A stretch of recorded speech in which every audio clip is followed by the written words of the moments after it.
Amen. Ayan. So, muli po mga kapatid, welcome sa ating Bible study.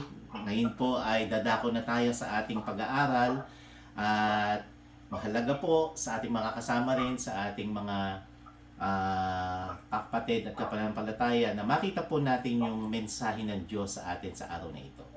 Kaya po, muli, hinihingi ko po ang inyong kooperasyon at kung meron po yung gustong sabihin, minsan kung medyo maingay po, medyo paki-mute nyo na lang po yung inyong tawag doon, yung audio para mas maganda po makapag-concentrate tayo. Amen? So, ngayon po mga minamahal, tayo po'y lumapit sa Diyos sa panalangin.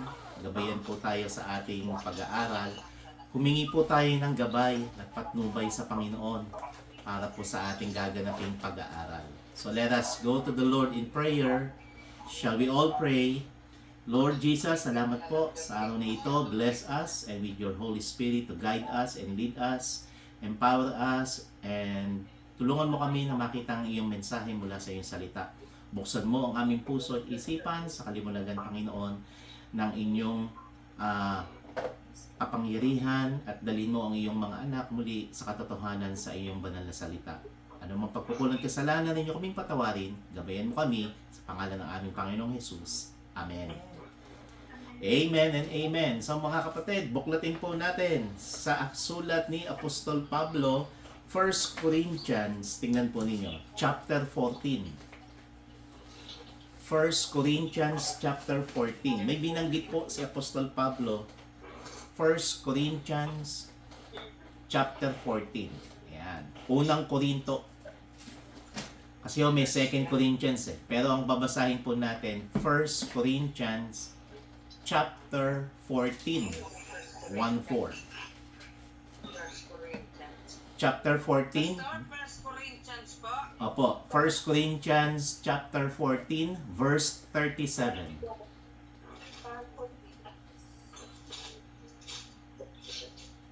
Ayan. Nakita niyo na po ba? Ayan. Sino pong nakakita? 1 Corinthians chapter 14 verse 37. Ayan. Simulan ni Brother Rodel. Pakinggan po natin. Ito po'y sulat ni Apostle Paul patungkol po sa utos. Brother Rodel, verse 37 ng chapter 14.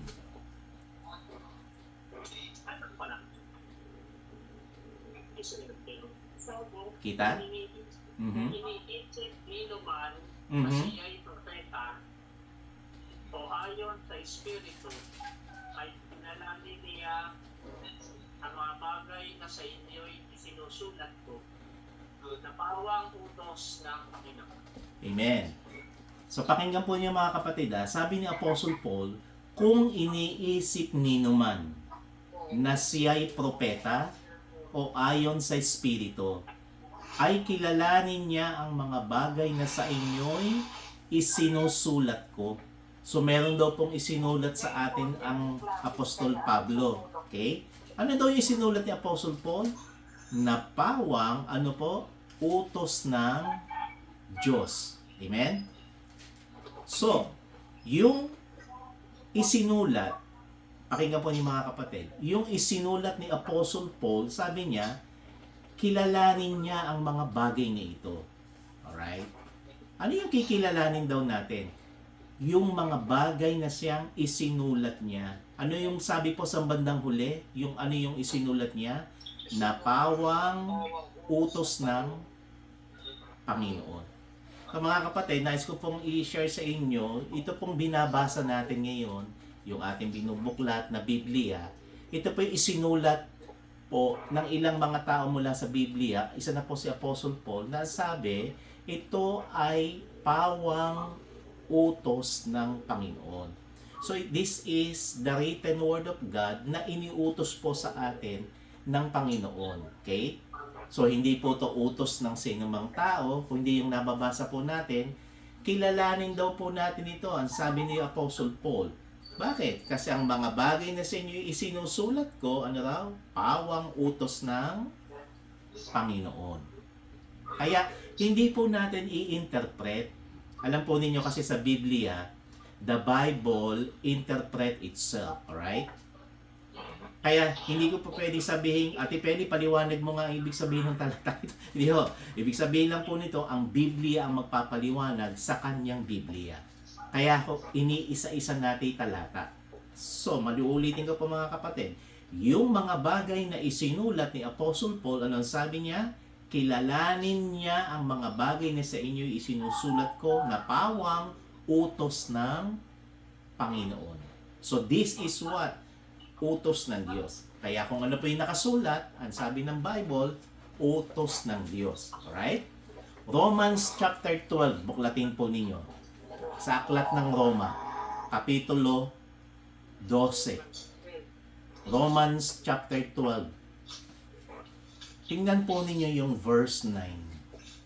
Verse 9. Romans 12, verse 9. Pasinin po ninyo yung iniutos daw, ang sabi, yung nakasulat, ito ang sabi, utos ng Panginoon. Ano naman ho ang sabi sa Romans chapter 12, verse 9? Sister Tess, ikaw naman ang bumasa sa verse 9. Si Apostle Paul din ang may sulat po nito sa mga mananampalataya sa Roma. Verse 9. Ang pag-ibig ay maging walang pagpapaimbabaw, kapuutan ninyo ang masama, makisanib kayo sa mabuti. Oh, amen, di ba?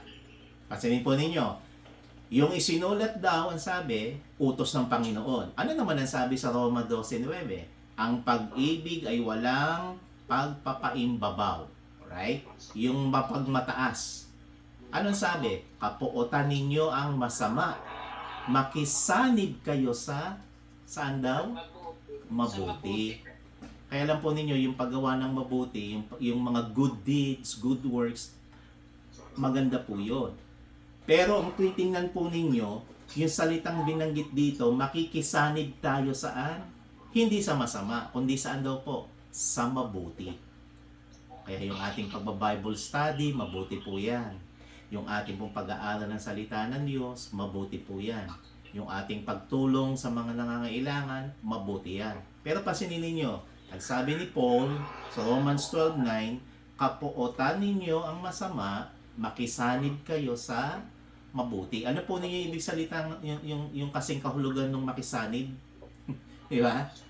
Sister Cecil, pakibasa mo nga sa English. Nakita ba ni Sister Cecil sa English yung chapter 12 verse 9? Let love be without discrimination, Mhm. form what which is evil, cleave to that which is true. O, tingnan ninyo. Cleave to that which is good. Makisanib. You cleave. Kaya mahalaga po na sa ating gagawin, yung utos ng Panginoon, nakikilala din natin, sabi ni Paul, ito'y utos ng Panginoon. Okay? Na binabasa natin ngayon. Dito naman po, dapat makisanib tayo. Kaya mahalaga po sa ating pag-aaral, meron pong utos ng Panginoon na dapat nating sasaniban. O pag yung word na makikisanib, yung aayunan, yung makikijoin tayo. Para ngayon, nag-join tayo sa ating Bible study. Alright? Yun daw po ang gusto ng Panginoon. Romans chapter 7 naman po, buklatin ninyo. Sa chapter 7, Ate Feli, pansinin po ninyo Romans chapter 7, iurong lang po natin ng kaunti. Verse 12. Yung makikisanib tayo sa mabuti, bakit? Ano ba yung sasaniban natin ngayon na mabuti? Romans 7 verse 12. Ate Feli? Kaya nga, ng kautusan ay banal, at ang utos ay banal, at matuwid at mabuti. O, tingnan niyo, di ba? Ano daw po yung kautusan? Kaya nga, ang kautusan ay banal. At ano pa? Ang utos ay banal. So, dalawa na. Yung kautusan at saka yung utos, banal. Pero ano sabi doon? At matuwid at mabuti. Kaya ano yung mabuti ngayon? Na makikisanib tayo. Yun po ay ang utos, ang kautusan ng Panginoon. Kaya mahalaga po sa atin ngayon, mga kapatid, na yung ating kiklib, aaniban o sasamahan o makikijoin tayo, dapat yung nandun po sa salitang ang tawag dito, yung nakasulat na siyang salita ng Panginoon. So, mahalaga po sa paksa na ito na meron tayong dapat na tinatawag na batayan. Alright? Meron tayong sole and final authority. Na ano yun? Yun yung ating saligan at ang ating pananampalataya. Yung ating pinagtitiwalaan. Saan nakabase? Wala pong iba kung hindi dapat sa salita ng Panginoon. Paano yan, Pastor? Kung mahalaga pala yung utos ng Panginoon na dapat nating saniban, yung kautusan ng Diyos na pawang galing sa Panginoon, dapat tayong makisanib o makijoin. Ang sabi, ito daw po ay mabuti sa Panginoon. Narinig po ninyo mga kapatid, sapagkat sa pananampalataya po, okay, pansinin ninyo, sa faith or pananampalataya, dapat may basihan. Nasa Romans na rin po tayo, buklatin po ninyo sa chapter 10 naman. Romans chapter 10. Napakahalaga po kasi ng ating sasaniban at yung ating pananampalataya, meron kong pinagbabatayan. Tingnan po ninyo sa verse 2. Romans chapter 10, verse 2. Bakit ko binanggit sa talatang ito na mahalaga yung ating tinatawag na pagkakilala sa tunay na Diyos? Sa verse 2, ito po ang mapapansin ninyo. Okay? Romans chapter 10 and in verse 2. Ano ang sabi Brother Rodel diyan sa pinapatotohanan ni Apostle Paul? Sapagkat sila'y pinatotohanan ko Na? ng mga pagmamalasakit sa Diyos. Datapwat hindi ayon sa pagkakilala. O, tingnan ninyo, di ba? Pinapatotohanan daw po, pinoprove ni Apostle Paul na nasabi niya na may mga pagmamalasakit. Sino sila? Merong pinupunto si Paul eh. Ano yun? Meron daw mga tao na pinapatotohanan ni Paul or kino-confirm ni Paul. Ang mga taong ito'y may pagmamalasakit sa Diyos. Alright? Pero anong problema po? Ang sabi, Brother Rodel, sa bandang huli, datapwat, hindi ayon sa pagkakilala. So may ganun ho pala, no? Na akala ko pasol sa Diyos. Di ba? Pero alam po ninyo ano sabi? Hindi ayon sa pagkakilala. Bakit hindi ayon sa pagkakilala? Verse 3. Pakituloy mo, Sister Tess. Sapagkat sa hindi nila pagkaalam ng katuwiran ng Diyos at sa pagsumakit na maitayo ang sariling kanila, ay hindi sila napasakop sa katuwiran ng Diyos. Oh, amen. Meron palang mga hindi napasakop sa katuwiran ng Diyos. Ano yon? Yung utos ng Diyos. Ano yon? Yung sabi ni Paul na dapat kilalanin at saniban natin. Ano yon? Sabi ni Paul, sapagkat sa hindi nila pagkaalam. Meron ho kasi na all in a while, they know, akala ko pastor sa Diyos eh. Pero ang sabi ni Paul, mali, hindi eh. Sapagkat sa hindi nila pagkaalam sa katwiran ng Diyos at sa pagsusumakit na maitayo, ito ang problema, maitayo ang sarili nilang sa kanila, ay hindi sila napasakop sa katwiran ng Diyos. So mga kapatid, mahalaga po sa pagba-Bible study, sa pagkakilala sa Panginoon at sa tunay na Diyos, mahalaga po na dapat nakaayon, nakabase, saan? Doon sa isinulat nila Apostol Pablo, doon sa kikilalanin natin na mabuti na yun? Yung salita na utos ng Panginoon. Kasi po may mga tao po, tingnan niyo, Ate Giselle, Ate Joan, anong sabi? May mga tao akala nila sa Diyos na. Pakiulit mo Brother Rodel yung verse 2. Ano ang sabi? Sapagkat sila'y pinatotohanan ko na may mga pagmamalasakit sa Diyos. datapwat. Datapwat hindi ayon sa pagkakilala. Anong ibig sabihin po nun? Datapwat hindi ayon sa pagkakilala. So nagkamali sila. Sabi ni Paul, pinapatotohanan ko sa inyo mga kapatid, may mga tao na nagmamalasakit sa Diyos. Di ba? Pastor, nagmamalasakit naman sila sa Diyos. Oo nga. Pero ang problema, anong sabi Brother Rodel? Datapwat, hindi ayon sa pagkakilala. Ano ibig sabihin nun? They worship God but not the true God. Naiintindihan niyo po yun na ibig sabihin nung hindi ayon sa pagkakilala. Nangangahulugan, yung sabi ni Paul, may mga tao na pinapatotohanan niya, ang mga taong ito ay nagpamalasakit sa Diyos. Pero pala ang problema doon, ang katotohanan, hindi pala ayon sa pagkakilala. Nagkamali pala sila.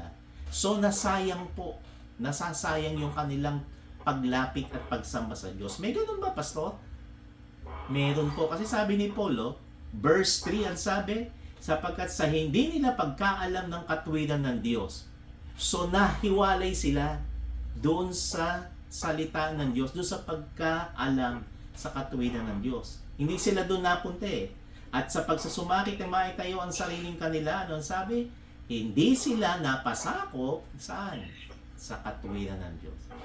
Ang problema po mga kapatid, they disregard, alin? Yung Word of God. Hindi nila sinunod. Sabi nga, Brother June, hindi nila sinunod yung salita at utos ng Panginoon. Kaya po, kahit gaano ka magtiis, gaano ka sumamba sa Diyos, gaano ka lumapit sa Diyos, pero yung Diyos naman pala niyon ay hindi mo nakikilala na siyang ipinakilala ng Biblia. Ano nangyayari?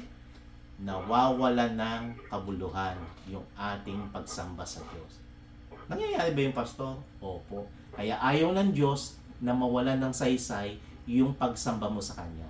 Di ba binasa na natin yan sa John? Buklatin po ninyo. John chapter 4. Di ba nakita na po natin yung istorya dito sa Samaritana, yung woman at the well? John chapter 4. Tingnan ninyo. John chapter 4. Oh. Tingnan niyo po ninyo sa verse. Tingnan natin dito. John chapter 4 verse 22. Tingnan niyo ha. John chapter 4 verse 22. Ate Feli, nakita po ninyo? John chapter 4 verse 22. May mga tao na akala nila sa Diyos na nga sila sumasamba. Pero ang sabi nga, nagkamali eh. Bakit, Ate Feli? Ano sabi sa verse 22?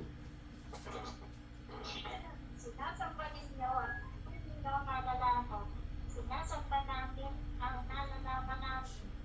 Sapagkat ang kagtakan ay nagdagaling sa mga O, di ba? Sabi ni Kristo, si Jesus Christ po ang nagsasalita doon sa Samaritanong babae. Sabi ni Jesus Christ, sinasamba ninyo ang hindi ninyo nalalaman o nakikilala. Kaya may mga pagkakataon pala na sa paghamba o pag-worship sa Diyos, nasasayang pala. Verse 23, dumarating ang oras, anong sabi niya, Brother Rodel? Ang Datapot dumarating ang oras at ngayon nga nasasambahin ng mga tunay na mananamba ng katak sa Espiritu at katotohanan sapagkat hinahanap ng mga gayon na maging mananamba sa kanila. oh, amen. Hinahanap pala ng Ama yun, ng Diyos Ama, yung mananamba sa Kanya. Saan? Sa katotohanan. So mga kapatid, when it comes to worship and to approach God sa ating pagsamba o paglapit sa Diyos, mahalaga po na makita natin yung sa katotohanan na nakasulat saan? Sa utos niya, sa Bible. Kaya ang pinipresent po ng Biblia, yung tunay na Diyos, ang sabi sa verse 23, ang sabi diyan, dumarating ang oras at ngayon na nga, kausap niya ang babaeng Samaritana, kaharap mo na ako, sabi ni Jesus Christ. Sasambahin ng mga tunay na mananamba. So kung may tunay, anong sabi ni Jesus Christ, na mananamba, merong hindi.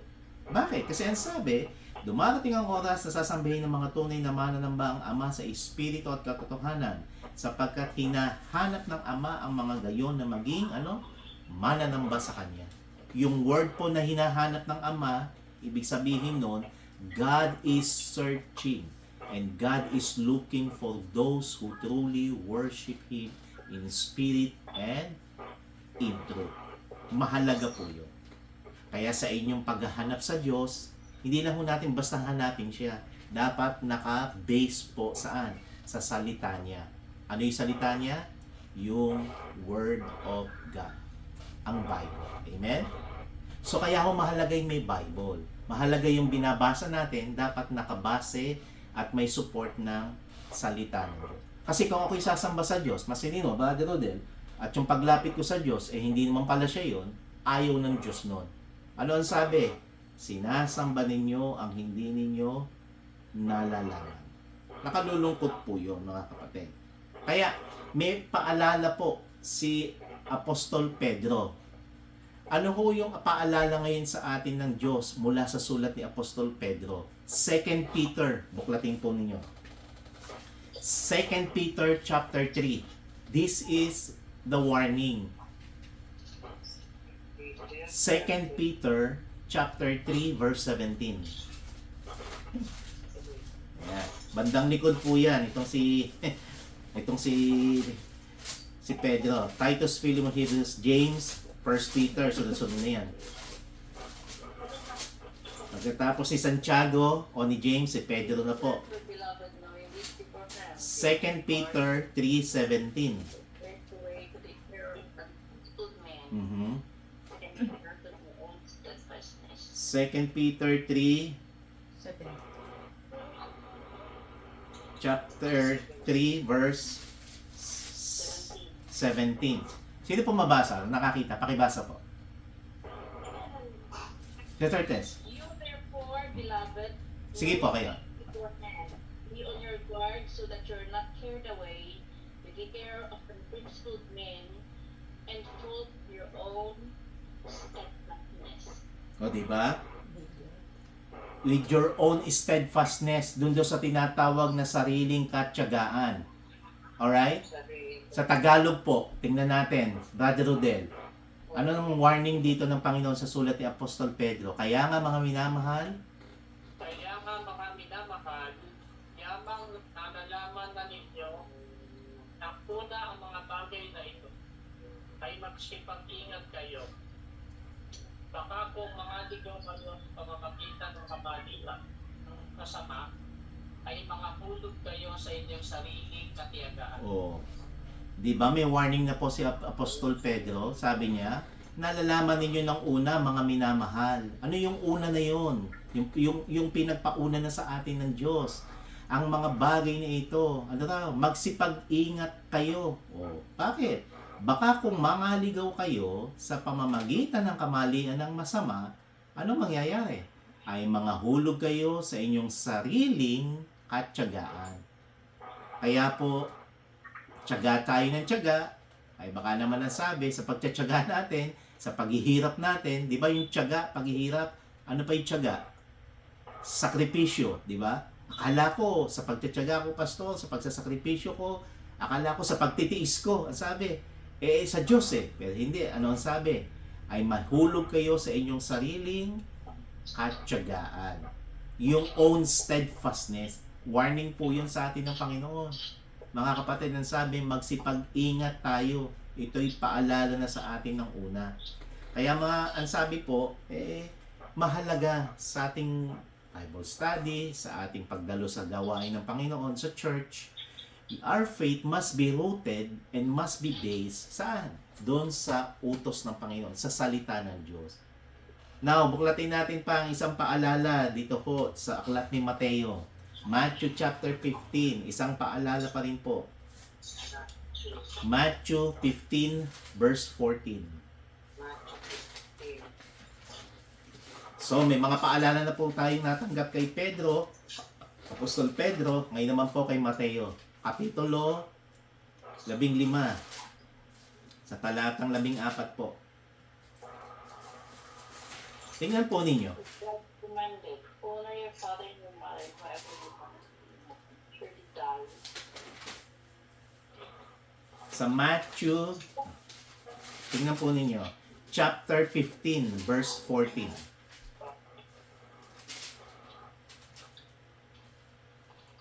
Pakibasa po.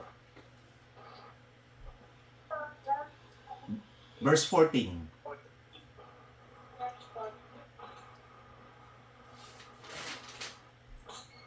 Tipeli? Nakita po niya?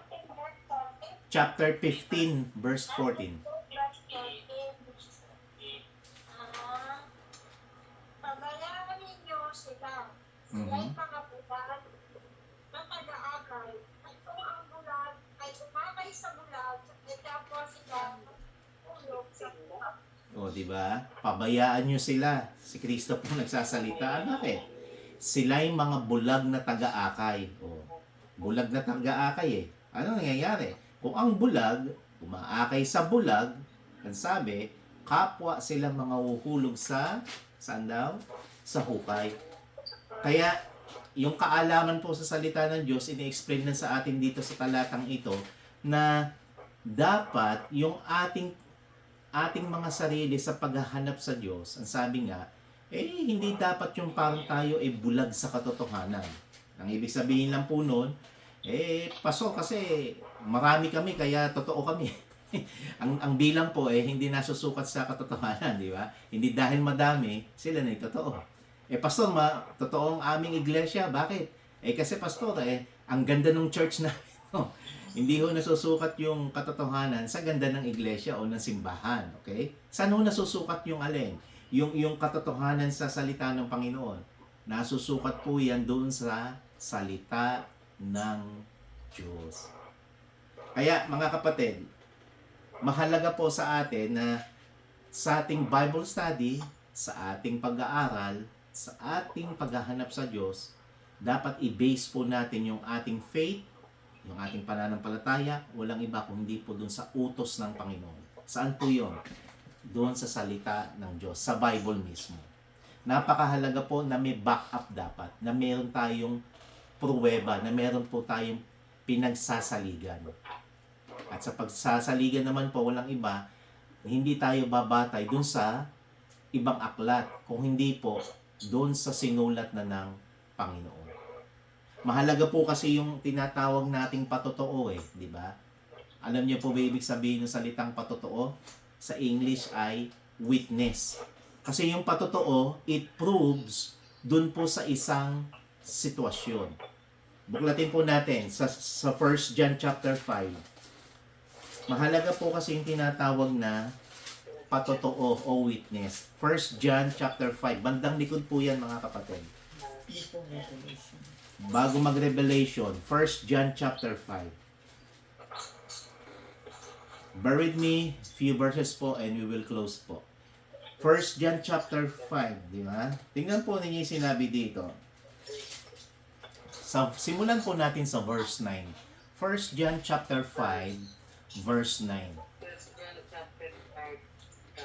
Ayan. We receive the testimony of men.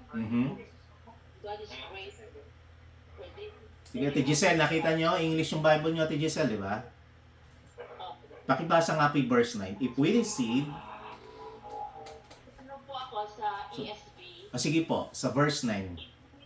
If we receive the testimony of men, the testimony of God is greater. For this is the testimony of God that He has borne concerning His Son. Di ba? Kung tinatanggap daw po natin ang patotoo ng alin? Ng mga tao.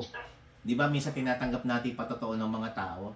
Ano yung patotoo? Testimony or witness. If we receive the testimony and the witness o yung patotoo ng tao, ano ang sabi po sa verse 9? Ay dakila, alin, ang patotoo ng Diyos. Sapagkat ito ang patotoo ng Diyos, ang patotoo tungkol saan? Sa Kanyang anak. Kaya mahalaga po yung witness. Kaya sa ating pag-aaral, sa ating pagdalo sa pananambahan, sa ating simbahan, pansinin niyo mga kapatid, mahalaga po yung patotoo. Yung patotoo, nandito, nakasulat na. Di ba? So if you receive the witness or the testimony of men, greater is what? The testimony of God. Ano ba yung testimony ng Diyos? Verse 10. Pakibasa, Brother Rodel. Ang nananampalataya sa anak ng Diyos ay may patotoo sa Kaniya. Ang hindi nananampalataya sa Diyos ay ginagawang isang sinungaling ang Diyos, sapagkat hindi sumasampalataya sa patotoo na ibinigay ng Diyos tungkol sa Kaniyang anak. O, bakit daw ginagawa isang sinungaling ang Diyos? Kasi ang sabi, hindi siya sumampalataya saan? Sa patotoo ng Diyos tungkol saan? Sa kanyang anak. So, yun ho yung witness ng Diyos na dapat tanggapin. Ano yung witness na yun? O yung patotoo na yun ng Diyos? Tungkol sa kanyang, ano raw? Anak. So, mahalaga po yung patotoo ng Diyos. Ito na po, dito tayo magtatapos. Ano nga yung patotoo ng Diyos na yun tungkol sa kanyang anak? Tingnan po ninyo sa verse 11. Pakituloy mo ba, Rodel? And this is the record. At ito ang patotoo na tayo'y binigyan ng Diyos ng buhay na walang hanggan. At ang buhay na ito ay nasa kaniyang anak. Nasaan daw po yung buhay? Nasa kanyang anak. Sino ho'y anak ng Diyos na tinutukoy dito? Ang ating Panginoong Jesus. Ano ho yung patotoo na yon? Ang sabi sa verse 11, ang patotoo na tayo'y binigyan ng Diyos ng buhay na walang hanggan. So meron ho palang tinatawag na eternal life. May buhay na walang hanggan. Kaya pag tinanong ka, pag namatay ka, saan ka pupunta? Ay, huwag mo na pag-usapan niya, Pastor. Malayo pa yan. Opo. Pero ang katotohanan, meron hong ibinigay na sa atin ng Diyos na blueprint. Di ba? Ano ho yung blueprint na yon? Verse 11, ang patotoo na tayo'y binigyan ng Diyos ng buhay na walang hanggan. Sinong nagbigay? Ang Diyos. Amen? Saan nanggaling yon? Sa Diyos. Ano ibinigay ng Diyos? Buhay na walang hanggan. Saan daw makikita yung Brother Rodel? Ano sabi sa talata? Sa verse 11, ang buhay na ito ay nasa kanyang anak. Ang buhay na ito ay nasa kaniyang anak. O, maliwanag po. Yung patotoo ng Diyos, nasa kanyang anak. Ano yun? Nasa kanyang anak? Buhay na walang hanggan. O, amen? Kaya, napakahalaga po na maintindihan natin yung tunay na pagsamba, paglapit, pagsanib sa kautusan at sa panuntunan ng Diyos. Now, tapusin po natin dito sa isang talata, verse 13, tungkol sa patotoo na ito na ibinigay sa ating lahat. Verse 13, Ate Feli, pakibasa po ninyo ang mga bagay na ito. Ang mga bagay na ito ay sinulat ko sa inyo upang inyong maalaman na kayo'y mayroong buhay na walang hanggan. Sa makatuwid ay sa inyong nananampalataya sa pangalan ng anak ng Diyos. Amen. Kaya po pala mga kapatid, pakinggan po ninyo sa ating Bible study. Kaya pala ang kahalagahan ng Bible study natin. May binabasa tayong Bible, meron tayong pinag-uusapang salita ng Diyos. Bakit? Anong sabi sa unang talata sa pagkabasa? Ang mga bagay na ito. Ano yon? Ito. Yung kanyang sulat. Ano yon? Sa verse 13, ay isinulat ko sa inyo. So, ba't daw napasulat ang Bible? Mga kapatid, bakit daw napasulat ang Biblia? Ang sabi sa talata, ulitin natin verse 13, ang mga bagay na ito ay sinulat ko sa inyo upang inyong maalaman. O, malalaman ba, Ate Feli? Na kayo'y mayroong Ano yung malalaman natin? Na kayo'y mayroong buhay na walang hanggan. So, malalaman ba? O. Kaya pag tinanong po tayo, pag dumating ang kamatayan sa'yo, saan ka pupunta? Ay, walang nakakaalam niyan, Pastor. Eh, baka hindi ko natin nabasa yung talata. Meron pong malalaman. Ano yon? Ulitin natin. Ang mga bagay na ito ay sinulat ko sa inyo upang inyong malaman na ano? Na kayo'y mayroong buhay na walang hanggan. Sa anong paraan? Sa makatuwid ay sa inyong nanampalataya sa pangalan ng, ano yon? Anak. Napansin mo ba, Brother Rodel, laging binabanggit yung anak ng Diyos. Di ba yung patotoo na sa kanyang anak, at yung patotoo sa anak, may buhay na walang hanggan. At yung buhay na yun, nasaan? Nasa anak.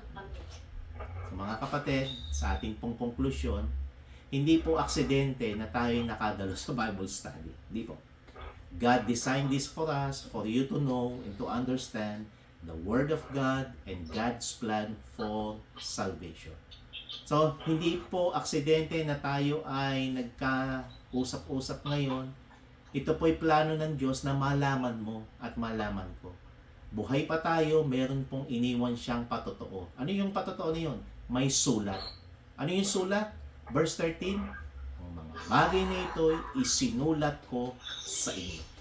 So God loved us so much, binigyan niya tayo ng blueprint here, the Bible. This is God's love letter to us.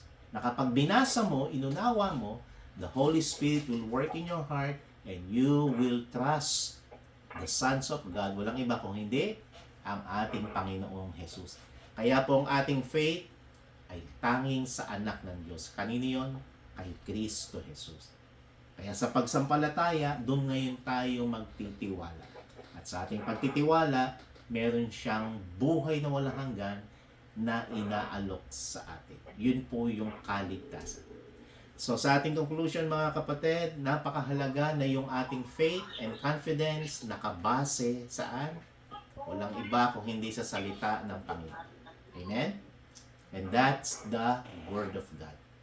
Kasi kung hindi po dito mga kapatid, walang kabuluhan po yung ating pagsamba, paglapit, at pagtsatsaga sa salita na ating naumpisahan. So it must be based, hindi sa sinabi ni Pastor, dahil sa simbahan natin, it must be based purely, completely, and solely through the Word of God. Salita ng Panginoon. Then last verse, dito na tayo tatapos. Pangako po, this is the last verse that we're going to read. Tingnan po natin. Mahalaga kasi mabuksan yung ating pangunawa Kasi pag hindi po nabuksan yung ating pangunawa, ano man yung ating pagtsatsaga, tatsinin po ninyo, hindi rin po tayo magkakaroon ng katotohanan. Pakibasa po ninyo yung verse 20. Nandiyan tayo sa 1 John chapter 5. Ano po ang sabi sa verse 20? Brother Rodel. At malalaman natin na naparito ang anak ng Diyos at tayo'y binigyan ng pagkaunawa Upang ating makilala siya na totoo. At tayo'y nasa kaniya na totoo. Sa makatuwid ay sa kaniyang anak na si Jesucristo. Ito ang tunay na Diyos at ang buhay na walang hanggan. Amen? Sino ang Panginoong Jesus? Ito ang, sabi, tunay na Diyos Tunay na Diyos. at ang buhay na walang hanggan. Walang hanggan. Pero nais ko pong pansinin ninyo mga kapatid, yung unang talata, Brother Rodel, di ba? Ano sabi? At nalalaman natin na naparito ang anak ng Diyos. Ano ang sumunod na talata? At tayo'y binigyan niya ng pagkaunawa. Tefeli, di ba? Kaya pala naparito ang Diyos, binigyan niya tayo ng understanding. Yan. Five. Kaya yung pangunawa, nanggagaling po yan sa salita ng Diyos. Kaya mahalaga po sa ating pagkaunawa, dapat po lagi tayong humapit, humingi, at sa gabay ng Panginoong Jesus, ng Banal na Espiritu. Mga kapatid, that's for us sa atin sa araw na ito, sa ating conclusion, sa anak ng Diyos, may buhay na walang hanggan, at napasulat ito para meron tayong pagkaunawa mula sa kaligtasan at katotohanan ng salita ng Diyos. Magandang hapon po sa inyo lahat diyan. Saway sumaatin ang biyaya at ang katotohanan ng salita ng Panginoon mula sa ating Bible study. So, ngayon po sa mga kasama natin, God bless you po mga kapatid. Ngayon dadako tayo sa ating pagtatapos sa panalangin.